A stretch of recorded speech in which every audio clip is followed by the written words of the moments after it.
আপনি কোনো ছবি কি এই গাজা কিংবা প্যালেস্টাইনের অসহায় শিশুদের নিয়ে আপনি এঁকেছেন কখনো?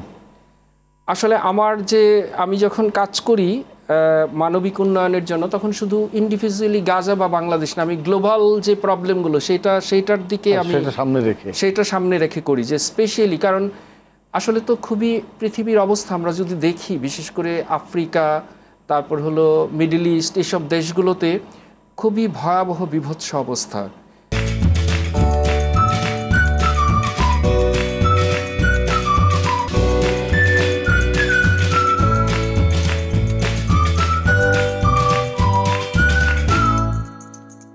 সুপ্রিয় সুধী, সিটি ব্যাংক নিবেদিত আরটিভির অক্ষরের গল্প অনুষ্ঠানে আপনাদের সকলকে স্বাগত জানাই। আমাদের অক্ষরগুলো, আমাদের বর্ণমালাগুলো যেমন রক্তে ধোয়া, সেরকম আমাদের চিত্রশিল্প, আমাদের ছবিগুলো আগুনের শিখায় উজ্জ্বল করে তোলে আমাদের চেতনা, আমাদের অনুভবের এক নতুন জগৎ তৈরি করে দেয়। এস.এম. সুলতান, জয়নুল আবেদিন, কামরুল হাসান, এদের ছবি আমাদের চিরায়ত বাংলার রূপকে আমাদের সামনে মেলে ধরে। কখনো দুর্ভিক্ষে, কখনো ঝড়ে, কখনো মারিতে, কখনো আনন্দে, কখনো বিজয়ে এই ছবিগুলোই আমাদের ইতিহাসের সাক্ষী হয়ে দাঁড়িয়ে আছে। এদেরই উত্তরাধিকার বহন করেন আজকের আমাদের অতিথি সন্তোষ সাহা। তিনি একজন মানব উন্নয়ন কর্মী, একজন চিত্রকর, এমনকি সঙ্গীতের সঙ্গেও তার রয়েছে এক গভীর সম্পর্ক। সন্তোষ সাহা তার ছবি দিয়ে অনেকের হৃদয় জয় করেছেন। সবচেয়ে বড় যে জয়টি তার, সেটি হচ্ছে যে জাতিসংঘ তার মানব উন্নয়নের ক্ষেত্রে বিভিন্ন জায়গায় তার ছবির প্রদর্শনী করেছে। এটি কিন্তু তার জন্য বড় পাওয়া, আমাদের জন্য খুব গর্বের। আজকে এই আয়োজনে তাকে অনেক স্বাগত জানাই। সন্তোষ সাহা, আপনি কেমন আছেন? ভালো আছি স্টেলিন ভাই। ভালো আছেন। আপনি সত্যিকার অর্থে 90 দশকের একজন চিত্রকর বলতে পারেন। আপনি কি কখনো সন্তু এরকম ভুবনজয়ী কোনো ছবি আঁকবার জন্যে চেষ্টা করেছেন?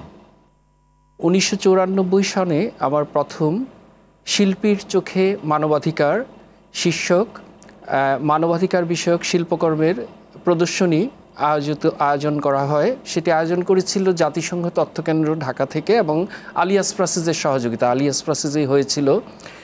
সেইখানে আমি আমার একটু অন্যান্য শিল্পীর থেকে আমি আলাদা এই ক্ষেত্রে যে আমি মানবিক ব্যাপারগুলো সেটা পোস্টারের মাধ্যমে, শিল্পকর্মের মাধ্যমে আমি সবসময় তুলে ধরার চেষ্টা করেছি। এবং ওই প্রদর্শনীটি করার পর, ওই প্রদর্শনীটি ছিল জাতিসংঘের মানবাধিকারের সার্বজনীন ঘোষণাপত্রের 50 বছর পূর্তি উপলক্ষে একটি শো, এবং জাতিসংঘ সদর দপ্তর থেকে, নিউ ইয়র্ক থেকে আমাকে অভিনন্দন জানানো হয়েছিল। সেটি আমার জন্য বিরাট প্রাপ্তি ছিল। এবং পরবর্তীতেও আমি জাতিসংঘ তথ্যকেন্দ্রের সাথে আমি কাজ করছি। এখন পর্যন্ত আমি একটা কর্মসূচি নিয়ে কাজ করছি। কি সেই কর্মসূচি? সেটা হলো আমি বর্তমানে কাজ করছি জাতিসংঘের টেকসই উন্নয়ন লক্ষ্যমাত্রা, যেটা মেয়াদকাল 2016 থেকে 2030 পর্যন্ত মেয়াদকাল। তার আগে ছিল সহস্রাব্দ উন্নয়ন লক্ষ্যমাত্রা, সেটা নিয়েও আমি প্রদর্শনী করেছি। আর এখন যে টেকসই উন্নয়ন লক্ষ্যমাত্রা নিয়ে যে কাজটা করছি, সেটা হলো আমার একটি পিক্টোরিয়াল পাবলিকেশন আমি করেছি, যেটা হলো যে 17টা লক্ষ্যমাত্রা আছে। এই 17টা লক্ষ্যমাত্রার মধ্যে কিছু অর্থনৈতিক, কিছু সামাজিক এবং কিছু পরিবেশগত বিষয়ের উপর ভিত্তি করে এই বিষয়গুলো নিয়ে আপনি তারপর ছবিগুলো আঁকেন। এই বিষয়গুলো নিয়ে এটা একটা পিক্টোরিয়াল করেছি। পিক্টোরিয়াল আমরা দেখতে পারি? হ্যাঁ, শিওর, আপনি দেখুন। এটা আমি একটু দেখাতে চাই দর্শকদের।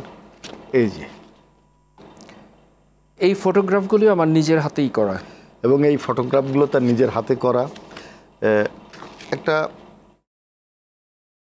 মানুষের কল্যাণের জন্যে এই নিবেদিত এই শিল্পী সবসময় চিন্তা করেছেন কিভাবে আমাদের দেশের দারিদ্র্যের মুক্তি ঘটবে, আমাদের প্রকৃতি ভালো থাকবে, আমাদের ষড় ঋতুরেই বাংলাদেশ কিভাবে সুন্দর হবে। সেগুলো আমরা সবসময় এই শিল্পীর কাছ থেকে আমরা পাই। আচ্ছা বলুন সন্তোষ সাহা, যে এরকম বিষয়ভিত্তিক ছবি আঁকলে তাহলে আপনার শিল্পীর যে সৃজনশীল শক্তি, সৃজনী, আমি বলছি যে প্রজ্ঞা সেটা কিছুটা কি নষ্ট হয়? সেটা কিছু মানে পারপাসিভ উদ্দেশ্যমূলক কাজ করলে কিছুটা ডিস্টার্ব হয়, কিন্তু আমার যেটা বিশুদ্ধ শিল্পকলা চর্চার জায়গাটা সেটা আমি ব্যক্তিগতভাবে করছি। আপনি কি কোনো পুরস্কার পেয়েছেন এটা একে? এইখানে আসলে পুরস্কারের কোনো ব্যবস্থা নেই, তবে বিভিন্ন সংগঠন থেকে বিভিন্ন সময় সম্মাননা, স্বীকৃতি সেটা পেয়েছি। কারণ এইগুলো আসলে কাজটা এরকম যে এটা আসলে এই বিষয়টা প্রতিযোগিতার বাইরে। বিদেশে আপনি গেছেন আপনার ছবি নিয়ে? বিদেশে আমার ছবি, আমি যখন জাতিসংঘের কাজ করি আমার একটা ওয়েবসাইটই ছিল, মিলেনিয়াম ডেভেলপমেন্ট। সেটা সারা পৃথিবীতে হাজার হাজার মানুষ দেখেছে, বিশেষ করে যারা এমডিজি নিয়ে তখন কাজ করছিল সেই সব সংগঠনগুলো, জাতিসংঘ সদর দপ্তর দেখেছে। হ্যাঁ, তো তখন সেটা আমার জন্য একটা প্রাপ্তি ছিল। আসলে আমার নিজের প্রচারের চেয়ে আমার মধ্যে সবসময়ই কাজ করেছে যে আমি মানবিক উন্নয়নে আমার আরেকটা বিষয় যে খুব ছোটোবেলার থেকে আমাকে যে পারিপার্শ্বিকতা, আমার পারিপার্শ্বিকতা, যে মানুষের যে দারিদ্রতা, অসহায়ত্ব, সেটা আমাকে সবসময় পীড়িত করতো, তাড়িত করতো, ভিতর থেকে আমি কষ্ট পেতাম। সেই উপলব্ধি থেকে আমি যখন চারুকলায় ভর্তি হই, আমি বিভিন্ন মানবাধিকার সংস্থা, অ্যামনেস্টি ইন্টারন্যাশনাল, আমি খুঁজতাম যে মানুষের মুক্তি কিসে আসবে। তো আমি জাতিসংঘ তথ্যকেন্দ্রের সাথে এবং জাতিসংঘের যে কর্মসূচিগুলো, মিলেনিয়াম ডেভেলপমেন্ট গোলস, এখন যেটা চলছে সহস্রাব্দ উন্নয়ন লক্ষ্যমাত্রা বা সাস্টেইনেবল ডেভেলপমেন্ট গোলস, সংক্ষেপে যেটাকে আমরা এসডিসি বলি, এটি একটি মানে মানব প্রজাতির অস্তিত্ব টিকিয়ে রাখতে বা পৃথিবীর অস্তিত্ব টিকিয়ে রাখতে এই কর্মসূচির কোনো বিকল্প নেই। আপনি কি মনে করেন ছবি মানুষের জীবন সংগ্রামের হাতিয়ার হয়? দেখুন, এটা নিয়ে একটা বিতর্ক পৃথিবীতে প্রথম থেকেই চলছিল প্রায় কয়েকশো বছরের জন্য, শিল্পের জন্য শিল্প না জীবনের জন্য শিল্প। আসলে এটা বিতর্ক করার বিষয় না, দুটোই সত্যি। কেন? শিল্প হতে গেলে শিল্পের কিছু কন্ডিশন লাগবে। একটা কবিতা, আপনি কবিতা লিখেন, জানেন যে কবিতা হতে গেলে কবিতার কিছু নিজস্ব কিছু গ্রামারিটিক্যাল বিষয় লাগবে, সেখানে আবেগ লাগবে, বা শুধু গ্রামার দিয়েও কবিতা হয় না, সেখানে হার্ট লাগবে। শিল্পটাও সেই রকম। হ্যাঁ, আর যদি সেটা হার্ট না থাকে তাহলে কবিতা হবে না, কবিতা স্লোগান হয়ে যাবে। তেমনি ছবিও কিন্তু ছবির গুণগুলি না থাকলে হয়তো বা আমরা যখন কোনো পারপাসিভ কাজ করতে যাই সেটা ছবি না হয়ে পোস্টার হয়ে যায়। তো আমি জাতিসংঘের এক্সিবিশন যখন করেছি এমডিজে, আমি বলেছি যে এটা আমার পোস্টার ধর্মী কাজ। আমি কিন্তু বলিনি যে আমার পিওর শিল্পকর্ম। আসলে দুটো বিষয়ই সত্যি। শিল্পের জন্য শিল্প যেমন সত্যি, শিল্প জীবনের জন্য শিল্প, দুইটা। তো এটা নিয়ে আসলে মনে হয় পৃথিবীতে আর বিতর্ক করার কিছু নেই। ছবি এখন যে একটা বড় জায়গায়, একটা পরিবর্তনের জায়গায় চলে গেছে, বিশেষ করে এখন তো প্রযুক্তির সময়।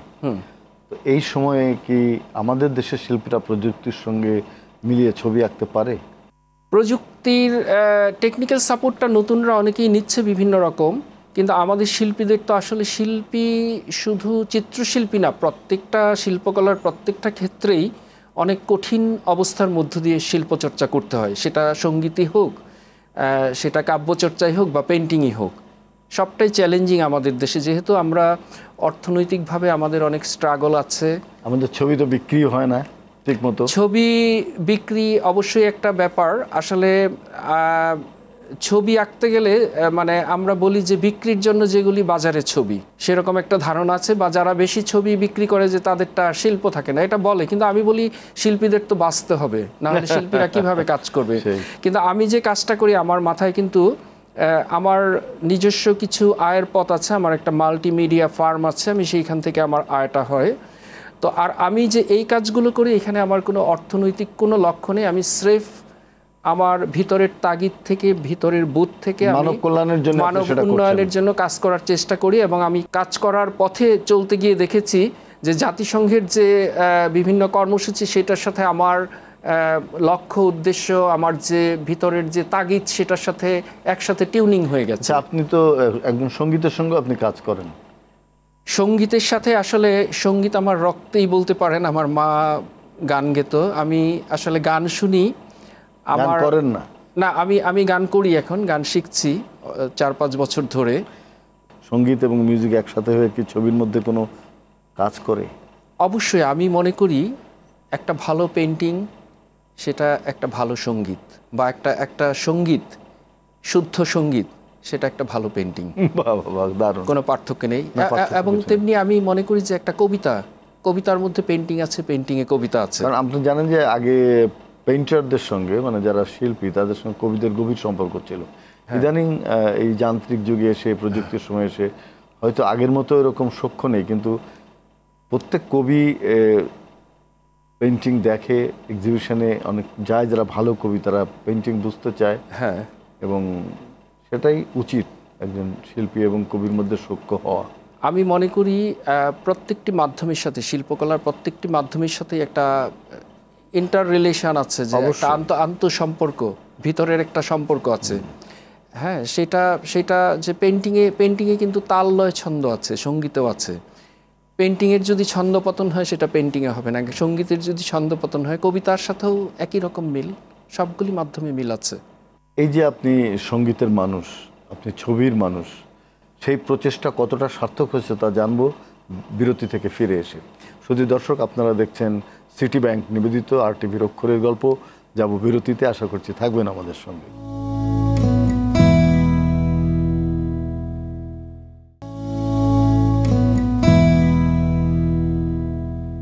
শুধু দর্শক, আপনারা দেখছেন সিটি ব্যাংক নিবেদিত RTVর অক্ষরের গল্প। ফিরছে বিরতির পর, আবারও যাচ্ছি সন্তোষ সাহার কাছে।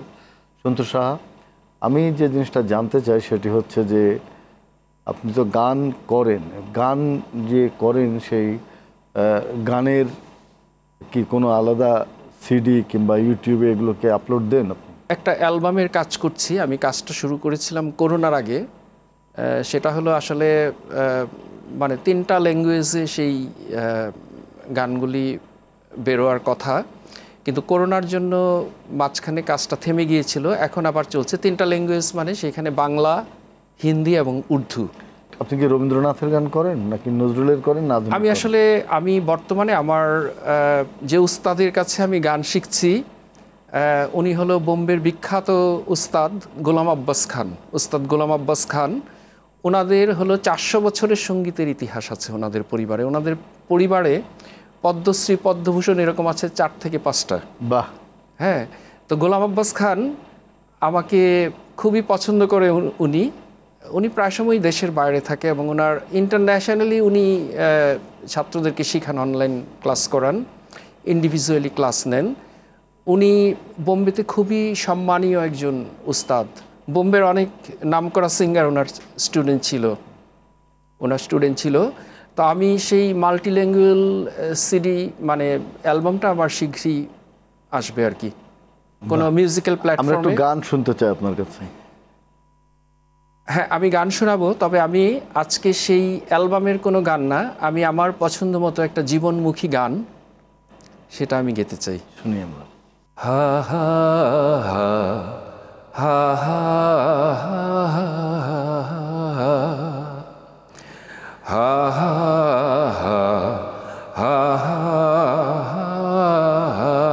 হা। আলু বেচো, ছোলা বেচো, বেচো বাকর খানি, বেচো না বন্ধু তোমার চোখের মনি। আলু বেচো, ছোলা বেচো, ঝিঙে বেচো 500 কেতে, 1000 টাকায় সোনা। বুকের জ্বালা বুকেই জ্বলুক, কান্না বেচো না। আলু বেচো, ছোলা বেচো, বেচো বাকর খানি, বেচো না বন্ধু তোমার চোখের মনি। ঘরদর বেচো, ইচ্ছে হলে করব না কো মানা।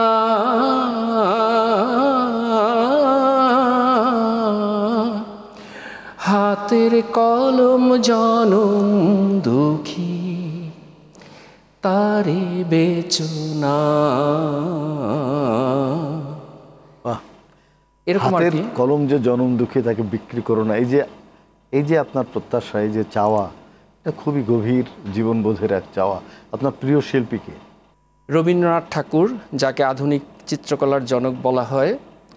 তারপর মকবুল ফিদা হোসেন, আমার আরেকজন খুব প্রিয় শিল্পী কলকাতার গণেশ পাইন, আরেকজন আছে গণেশ হালুই, বিকাশ কর্মকারও ভালো। বিকাশ ভট্টাচার্য।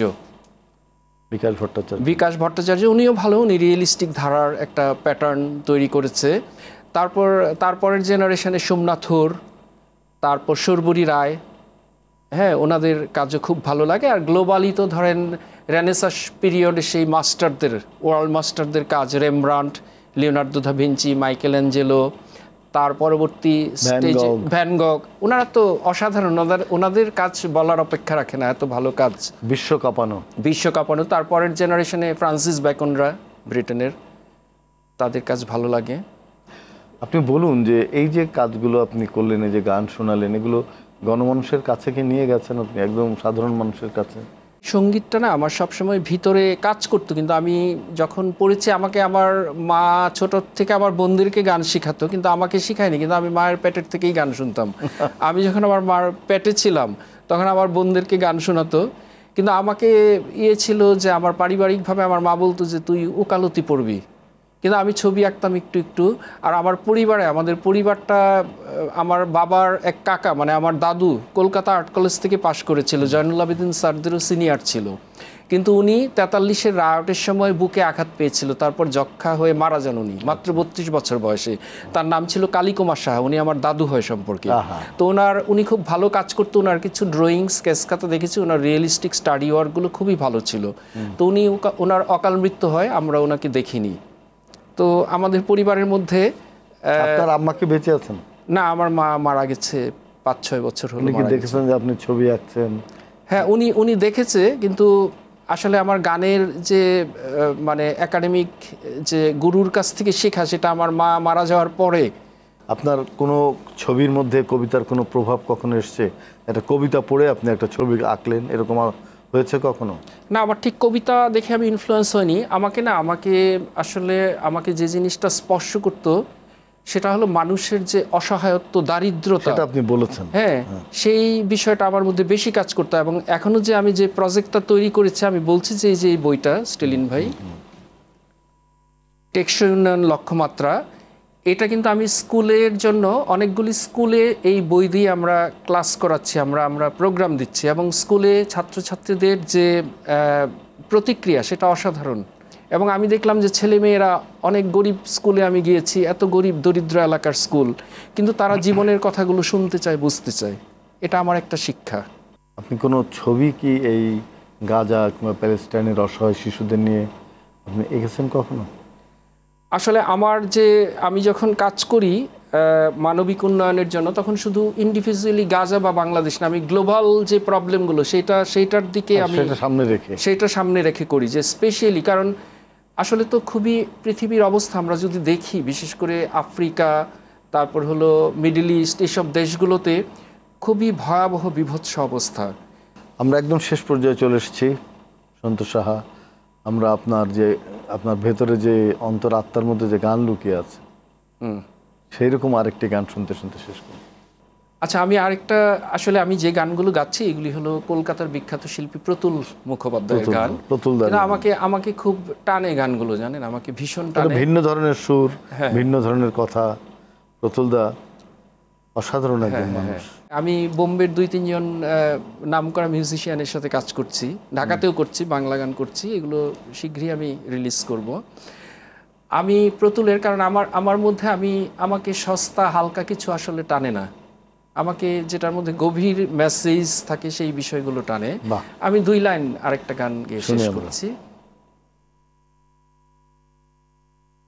আমার মা গো, তোর চোখে কেন জলের ধারা, আমার মা গো, তোর চোখে কেন জলের ধারা, দুশ্মনের রুখিতে তোর এক পুত্র দিল প্রাণ,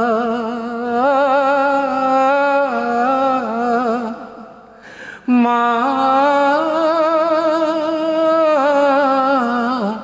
দুশ্মনের রুখিতে তোর এক পুত্র দিল প্রাণ, দে কাজ তোরে মা বলে ডাকে হাজারো সন্তান। আমার মা গো আখি মুছে উঠে দাঁড়া, আমার মা গো তোর চোখে কেন জলের ধারা। বা আপনার ছবি আঁকার সঙ্গে এই গানের কিন্তু অনেক মিল আছে। আপনি দর্শকদের জন্য এই যে নিপীড়িত, নির্যাতিত, ক্ষুধার্ত মানুষের জন্য ছবি আঁকেন, সেই সম্পর্কে দর্শকদের জন্য একটু যদি কিছু বলেন। দর্শকদের উদ্দেশ্যে আমি একটা কথাই বলবো, যে আমরা যাতে আসলে প্রত্যেকেই মানবিক মানুষ হয়ে উঠি।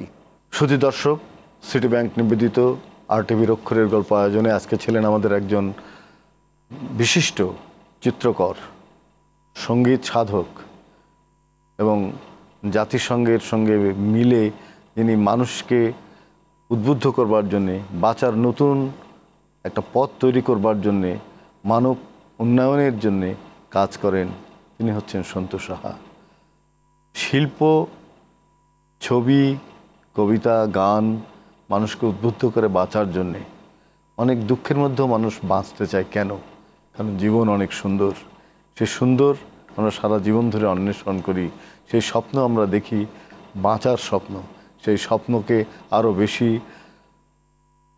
জাগরিত করবার জন্যে, সেই স্বপ্নকে আরও সুন্দর করবার জন্যে কাজ করেন শিল্পীরা।